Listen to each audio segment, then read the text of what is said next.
అందరికీ నమస్కారం. వేదికపైనటువంటి పెద్దలు, కేంద్ర బొగ్గు గనుల శాఖ మంత్రులు గౌరవనీయులు శ్రీ జి కిషన్ రెడ్డి గారికి, రాజ్యసభ సభ్యులు డాక్టర్ కె లక్ష్మణ్ గారికి, స్థానిక పార్లమెంట్ సభ్యులు శ్రీ ఈటల రాజేందర్ గారికి, CISF director general Shri RS Bhatti గారికి, CRPF director general Shri Anish Dayal Singh గారికి, కేంద్ర సాంస్కృతిక శాఖ జాయింట్ సెక్రటరీ ఉమా నండూర్ గారికి, ఈ కార్యక్రమానికి విచ్చేసిన ప్రతి ఒక్కరికి తెలంగాణ ప్రజలందరూ కూడా పేరు పేరున తెలంగాణ విమోచన దినోత్సవ శుభాకాంక్షలు. నా ప్రియమైన అక్క చెల్లెలు, అన్నదమ్ములు, పెద్దలందరికీ తెలంగాణ స్వాతంత్ర్య దినోత్సవ శుభాకాంక్షలు. చిన్నప్పుడు స్కూల్లో స్వాతంత్ర దినోత్సవం అంటే 15th ఆగస్ట్, 15 ఆగస్ట్, గణతంత్ర దినోత్సవం అంటే 26 జనవరి.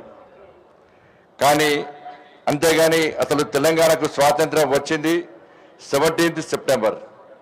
అందుకే ఇవాళ మనందరి పండుగ రోజు.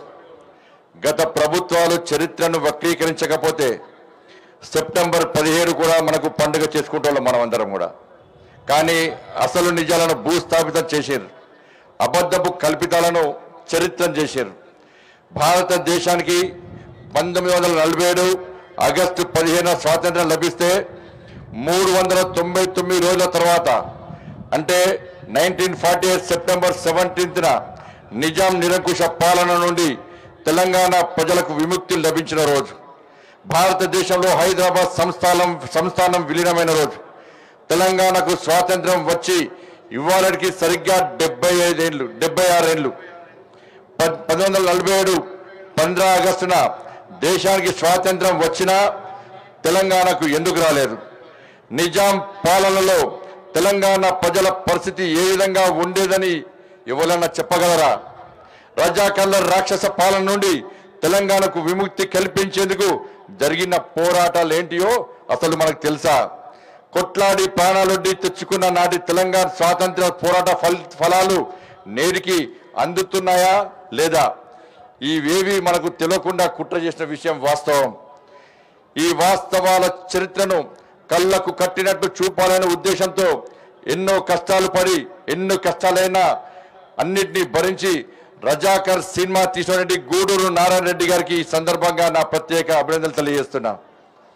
భావి తరాలకు నిజాలు తెలవాలనే ఉద్దేశంతో కేంద్ర ప్రభుత్వం ఆధ్వర్యంలో 3 ఏళ్ల నుంచి తెలంగాణ విమోచన దినోత్సవాలను జరుపుకుంటున్నాం.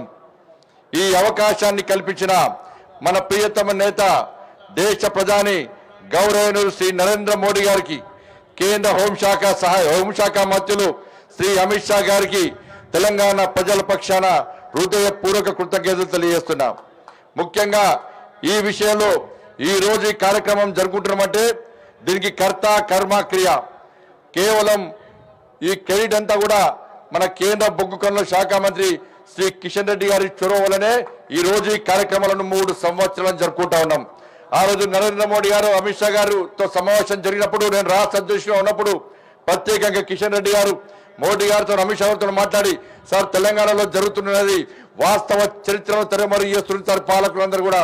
కాబట్టి నిజమైన చరిత్ర సమాజానికి వివరించాలంటే మనం కార్యక్రమం నిర్వహించాలని చెప్పి కిషన్ రెడ్డి గారు కోరిన వెంటనే గౌరవ ప్రధానమంత్రి గారు, హోంశాఖ మంత్రి గారు వెంటనే స్పందించి ఈ కార్యక్రమం నిర్వహించడానికి అనుమతించింది వాస్తవం.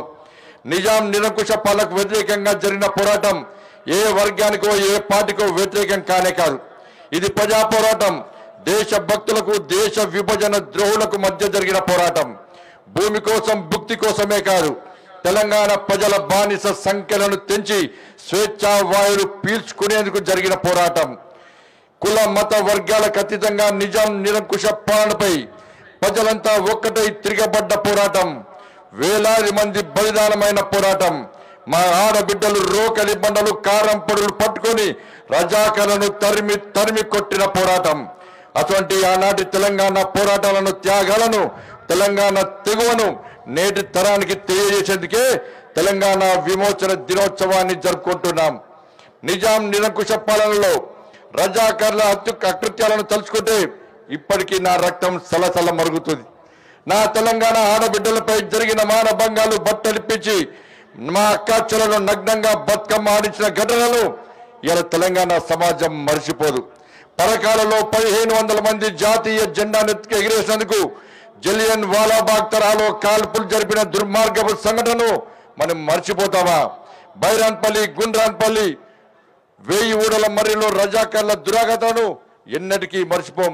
కొమరం భీం, రామ్జీ గోండ్, బూర్గుల రామకృష్ణారావు, కొండా లక్ష్మణ్ బాపూజీ, చాకలి ఐలమ్మ, నారాయణరావు పటేల్, ఆరుట్ల దళిత మహిళ ముత్తమ చేసిన పోరాటాలను ఎన్నటికీ మర్చిపోం.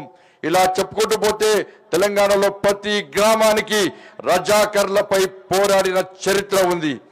ఈ మట్టిలో, ఈ గాలిలో, ప్రతి నీటి చుక్కలో బానిసత్వానికి, నిరంకుశత్వానికి, రాజరికానికి ఎర్రెడ్డి పోరాడి గెలిచిన స్ఫూర్తి ఉందన్న విషయం వాస్తవం. అందుకే నా తెలంగాణ పోరాటాల పురిటిగడ్డ.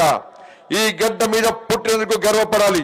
తెలంగాణ స్వాతంత్రోద్యమంలో ఆర్య సమాజ్, హిందూ మహాసభ వంటి ఎన్నో సంస్థలు పనిచేసిన విషయం వాస్తవం.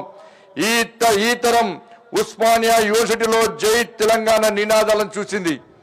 ఆ తరం యూనివర్సిటీ క్యాంపస్ లో మిన్నంటిన వందే మాతరం నినాదాలతో గర్జించింది.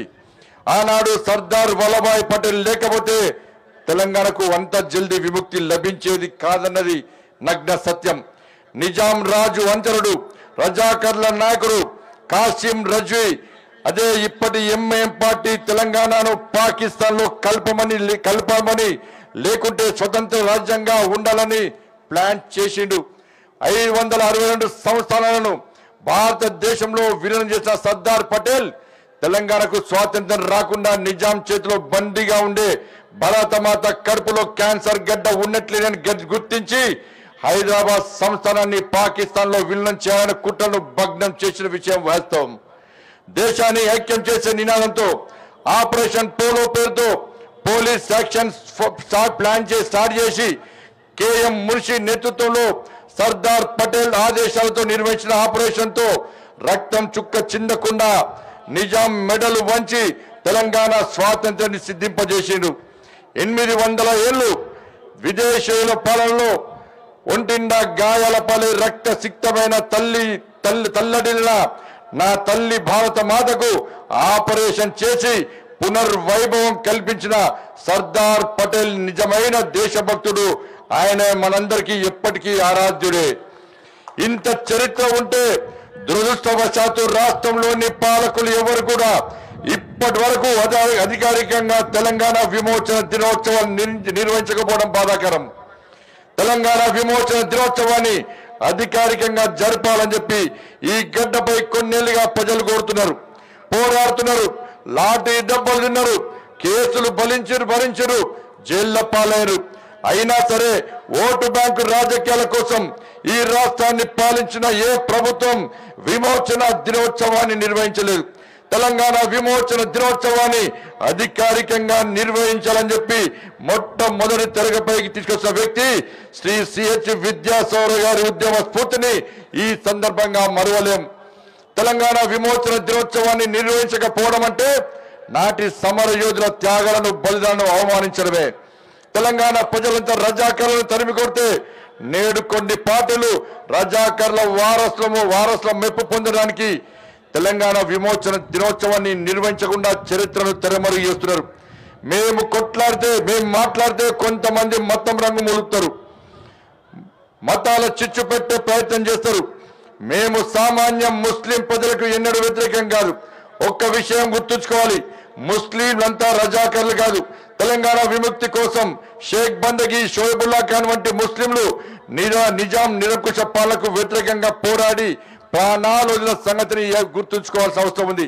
హైదరాబాద్ సంస్థానాన్ని భారతదేశం నుండి వేధించి ప్రత్యేక దేశంగా మార్చాలని సాధ్యం కాని పక్షంలో పాకిస్తాన్ లో విలీనం చేయాలని చెప్పి నిజాం రాజు కుట్ర చేయడమే కాకుండా ఒకవేళ ఓటింగ్ నిర్వహిస్తే అనుకూలంగా ఓట్లు రావాలనే ఉద్దేశంతో రజాకర్ల సహకారంతో లక్షలాది మంది ముస్లింలను ఇతర ప్రాంతాల నుండి తెలంగాణకు తీసుకురావడంతో పాటు దాదాపు అదే సంఖ్యలో హిందువులు హైదరాబాద్ సంస్థానాన్ని వదిలి వెళ్లే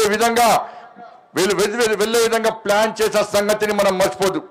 నేను చెప్తున్న మాట కాదు. ఇంటిగ్రేషన్ ఆఫ్ ఇండియన్ యూనియన్ అనే పుస్తకంలో బీసీ మీన్ అని చెప్పిన మాట, మా అందరి గురువు ప్రొఫెసర్ శేషగిరిరావు గారు రాసిన పొలిటికల్ ఇస్లాం పుస్తకంలోని మాట.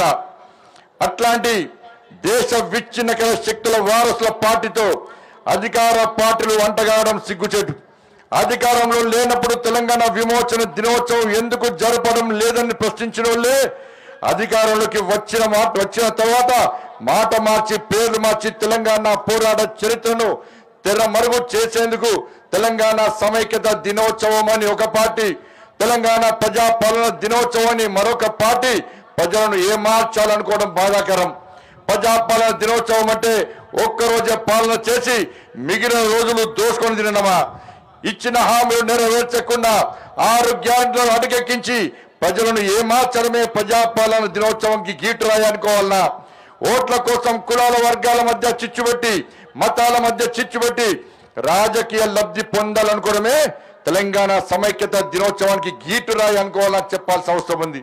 పిరికెడు మంది రజాకారుల వారసుల కోసం బానిసలుగా మారి తెలంగాణ విమోచన దినోత్సవాన్ని నిర్వహించకపోవడం ఎంతవరకు న్యాయమో ఆలోచించండి.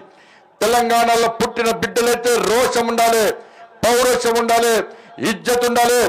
ఇక ఇప్పుడైనా మీ మనసులో ఉన్న మలినాన్ని కడిగేసుకోండి. రజాకారుల వారసుల సంతుష్టికరణ విధానాలను విడనాడండి. తెలంగాణ స్వాతంత్ర పోరాటానికి సరైన గౌరవాన్ని అందించడంతో పాటు తెలంగాణ భవిష్యత్తు తరాలకు స్ఫూర్తిని అందించే లక్ష్యంతో ప్రధానమంత్రి గౌరవనీయులు శ్రీ నరేంద్ర మోడీ గారి ఆధ్వర్యంలో భారతదేశం గెజెట్ ప్రకటించినందున దానిని అమలు చేసి గౌరవించాల్సిన బాధ్యత రాష్ట్ర ప్రభుత్వంపై ఉందన్న విషయాన్ని గుర్తుంచుకోవాలి. గణతంత్ర దినోత్సవం 15 ఆగస్టు మాదిరిగానే వచ్చే ఏడాది నుంచి 17 సెప్టెంబర్ నాడు తెలంగాణ విమోచన ఉత్సవాలను నిర్వహించాలి. రాష్ట్ర ప్రభుత్వం అధికారికంగా నిర్వహిస్తే కేంద్ర ప్రభుత్వం భాగస్వామ్యం అయ్యేందుకు సిద్ధమని తెలంగాణ విమోచన దినోత్సవం రోజున ప్రకటిస్తున్నాం. ఆఖరికి ఇంకో మాట చెప్తుంది. ఈరోజు విశ్వకర్మ జయంతి రోజు. విశ్వకర్మ జయంతి తెలంగాణలోని విశ్వకర్మలందరూ కూడా హృదయపూర్వక శుభాకాంక్షలు. ఈ మహత్తరమైన నేటి రోజు ఇంకొక విశేషం ఉంది. మన ప్రియతమ నేత, లోక్ప్రియ నేత, మనందరి స్ఫూర్తి ప్రదాత అయినటువంటి మన ప్రియతమ ప్రధాని శ్రీ నరేంద్ర మోడీ గారి యొక్క జన్మదినం ఈ రోజు కూడా. వారి వల్ల ఇవాళ దేశ ఆర్థిక వ్యవస్థ ప్రపంచంలోనే 5వ స్థానానికి చేరింది. భారతదేశం సాధిస్తున్న ప్రగతిని లోకమంతా కీర్తిస్తుంది. భారతదేశాన్ని విశ్వగురు స్థానంలో నిలబెట్టేందుకు అహర్నిశలు కృషి చేస్తున్న మహర్షి మన ప్రియతమ నేత నరేంద్ర మోడీ గారు నిండు నూరేళ్లు వర్ధిల్లాలని ఆకాంక్షిస్తున్నా. తెలంగాణ అభివృద్ధికి మోడీ గారి నేతృత్వంలోని కేంద్ర ప్రభుత్వం అందిస్తున్న సహకారం మరువలేనిది. భవిష్యత్తులోనూ ఈ సహకారాన్ని కొనసాగించడానికి కేంద్రం సిద్ధంగా ఉంది. రాజకీయాలను పక్కబెట్టి అందరం కలిసికట్టుగా పనిచేసి రాష్ట్రాన్ని అన్ని విధాలా అభివృద్ధి చేసుకుందాం. అభివృద్ధి ఫలాలను అట్టడుగు వర్గాల ప్రజలకు సైతం అందేలా నిరంతరం పాటుపడదాం. తద్వారా నాటి మన పెద్దలు కలలుగన్న రాష్ట్రాన్ని అందరం కలిసి అభివృద్ధి చేసుకుందాం. పరేడ్ గ్రౌండ్ వేదికగా తెలంగాణ విమోచన దినోత్సవంలో పాలు పంచుకున్నటువంటి కేంద్ర పారా మిలిటరీ బలగాలకు తెలంగాణ సంస్కృతి సాంప్రదాయాలను ప్రతిబింబిస్తూ అద్భుతంగా ప్రదర్శించిన కళాకారులందరికీ మనస్ఫూర్తిగా అభినందనలు తెలియజేస్తున్నాం. విమోచన దినోత్సవ వేడుకలను ఇంత అద్భుతంగా నిర్వహించినటువంటి కేంద్ర పర్యాటక సాంస్కృతిక శాఖ అధికారులకు, ముఖ్యంగా కేంద్ర సాంస్కృతిక పర్యాటక మంత్రులు శ్రీ గజేంద్ర సింగ్ షెకావత్ గారికి, ఇతర శాఖ సిబ్బందికి, పాల్గొన్న ప్రతి ఒక్కరికి హృదయపూర్వక ధన్యవాదాలు తెలియజేస్తూ ముగిస్తున్నాను. భారత్ మాతాకి జై. జై తెలంగాణ.